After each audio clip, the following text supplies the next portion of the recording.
প্রিয় দর্শক, আসসালামু আলাইকুম। প্রচণ্ড গরমে অপেক্ষা করে উপেক্ষা করেও দীর্ঘ 4 মাস অপেক্ষার পরে আজকে বেগম খালেদা জিয়ার আগমনে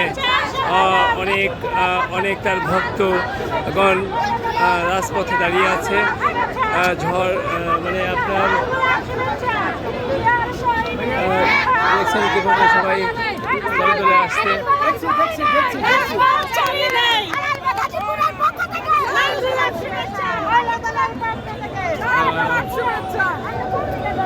আমরা দর্শক আপনাদের কিছু বক্তব্য তুলে ধরবো, আপনাদের কিছু সদস্যদের মধ্য দিয়ে।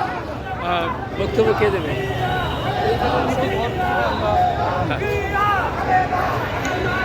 আজকে আমাদের খুশির দিন, আনন্দের দিন।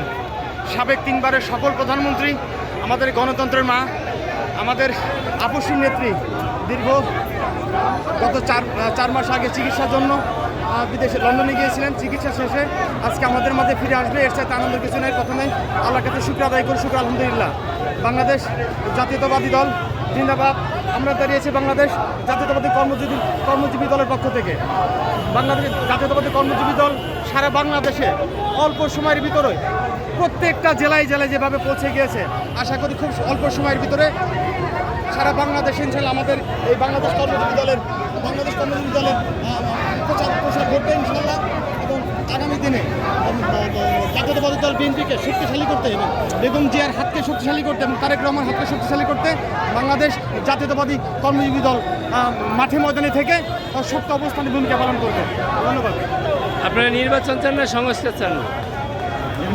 নির্বাচন তো অবশ্যই হতে হবে। সংস্কারের পাশাপাশি যে সংস্কার তো আমাদের ভারপ্রাপ্ত চেয়ারম্যান সাহেব 31 দফা যে দিয়েছে, সেই 31 দফার মধ্যে সেই সংস্কারের বিষয়টা উঠে আসছে এবং দ্রুত নির্বাচন দিয়ে নির্বাচিত সরকারের কাছে ক্ষমতা হস্তান্তর করলে নির্বাচিত সরকার সেই সংসদের পর্যায়ক্রমে সংস্কার করে যাবে ইনশাল্লাহ, আমরা মনে করি। ঠিক আছে, ধন্যবাদ।